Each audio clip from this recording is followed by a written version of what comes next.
COSATU wants Parliament to reconsider a proposal for zero tolerance on drunk driving.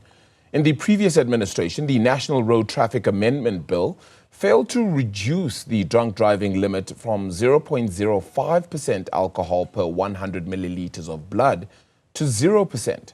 Joining us is Matthew Parks, COSATU Parliamentary Coordinator, who joins us now. Mr. Parks, thank you so much for the time. Let's just get clarity on what it is that COSATU is ultimately saying here. You'd like a reconsideration of the proposal for zero tolerance on drunk driving, not because you don't believe it can be done, but because you don't believe the mechanisms are in place for it to be so? Yeah, no, good afternoon. Thank you for having us. So we raise this issue because the President signed this week the National Road Traffic Amendment Act. It's quite a progressive law that the Sixth Parliament had dealt with. We had been involved in those discussions at Parliament and at NEDLAC before that. It tries to see how do you reduce the road carnage we see on our roads every year, where about 14,000 people, motorists, passengers, pedestrians die unnecessarily, prematurely every year, at a great cost to their families, to their workplaces, to the economy, to society, and even to the state. So the Act, tries to deal with the issue of ensuring road safety by regulating driving testing centers, regulating driving schools, empowering traffic officials to impound unroadworthy vehicles. So all common sense issues.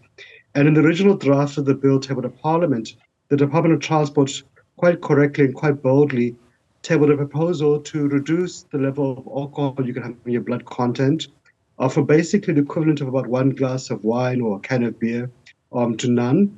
And that was supported by medical experts, by health professionals, and also by ourselves as COSATU.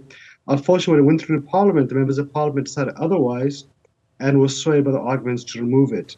And when we take the overall macro picture of 14,000 people dying every year on our roads unnecessarily, about 40% of those accidents, both pedestrian and vehicles, is caused by the abuse of alcohol.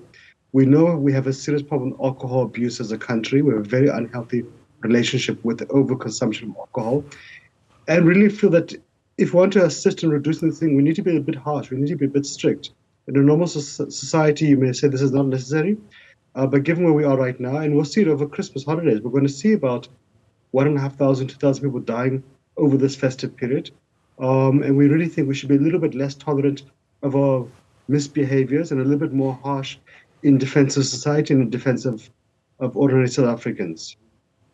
In trying to put this together then, ultimately it also means the enforcement of this is going to have to be very strict as well. Just getting that right may be the toughest part of this, shouldn't it be? Or wouldn't it be? No, it is a tough part. Sometimes the purpose of laws, and laws might sound too ambitious at times, and that's fine. But the purpose is to change our culture. And right now, the problem is that our culture is found badly wanting. None of us are forced to abuse alcohol. That's a personal choice. But it is a serious problem. And there is real consequences when children lose their parents, when the economy loses workers, when the state has to fund the healthcare bill. So one of the issues, you're right, is about enforcement. So we need to really make sure that our traffic officials, that we have sufficient numbers, because often you've got very few traffic officers, especially over peak periods. We need to make sure they have all the equipment, the breathalyzer tests, etc., to facilitate that role. It means we need to ensure the courts have got their capacity. They've got people working on weekends, etc., at night, etc., to get through these cases. So there is an issue of capacity. And also the issue is the issue of enforcement, because at times some officials have been found to be accepting bribes. At times some courts have been so not to be interested in dealing with these issues. And if you don't see the state enforcing the laws, the society itself will disregard them. We need to make examples out of a few people. But we see time and again on our newspapers, somebody driving 210 kilometers an hour. So we need to be a bit harsher. If you look at the successful societies around the world, whether it's Singapore or China, whoever it is, they have been shown to be ruthless when it comes to enforcing the rule of law, and that changes the culture, because people are not going to behave or change their behavior unless they see the laws being implemented. Just like, for example, on the issue of corruption, we're not going to deal with the issue of corruption as a country until people start seeing high-profile persons in the private sector, in government, and politicians going to prison. So key is to enforce the rule of law. But also when we see the law is a little bit too lax, a little bit too soft or vague, we need to strengthen it as well. I mean, there's certain parts, and I certainly agree with especially the cultural change, etc. I suppose the only problem with some of the places that you've named is that they have a much better transport system, for example, which perhaps, and I say much better very loosely here, but one that perhaps aids you in not having to get behind the wheel of a vehicle once you've had a few drinks as well. Is that not going to have to be then a key determining factor to all of this and seeing that culture ultimately change? No, it is, and even beyond just the what one does to entertain oneself with friends over a weekend. No, it is a critical issue. We have done well in some parts of public transport with an extensive bus and taxi network, but we need to do much better as well because, for example, many of the accidents you'll see over the holidays, people, for example, driving from Cape Town to the Eastern Cape, and the taxi driver was exhausted, he fell asleep on the wheel, or it might have been an issue of speeding or the unroadworthiness of it. So part of the Amendment Act does specifically say that traffic officials must be much more strict when it comes to the issue of unroadworthy vehicles. But also, you're right, we need to get more people off private cars into public transport to help reduce road congestion, also to help shield commuters from inflation. And you have seen some progress by government in the past 2 years to reviving Metro Rail, which is key to transporting commuters in our cities. That's a positive step forward. And we need to see how we constantly reinforce that as well. And again, it also comes to the issue of society, community ownership of our public transport. So Metro Rail has really struggled because of criminal syndicates vandalizing it, stripping it of the copper cables, which then devastates the signal systems. We've seen communities removing literally the railway tracks. So we need to have a much stronger partnership between PRASA, the police and the community, the CPFs, etc., to really protect public infrastructure because ultimately the victims are the public and the fiscus, and that's something we can't afford. But we have to really be dealing with this issue much harsher. At times we've been far too lenient as a country. And what we saw, for example, during COVID-19 to PRASA, where entire railway lines were literally stripped to the bone, where informal settlements were built on certain tracks, that shows you that as a society, we've been far too lenient of anarchy, of criminal behavior. And again, the government too has got to be shown to be enforcing the rule of law. Otherwise, wrong elements in society will take advantage of that soft approach by the state. Yeah. One thing perhaps some of the liquor companies or the brewing companies would actually say is that, look, we've played our part as well in trying to make people aware and trying to enforce a stricter model to say, well, please do not drink and drive. In fact, so much so that there's been a massive spike in 0% alcohol as well, or 0% drinks in order to encourage this sort of behavior.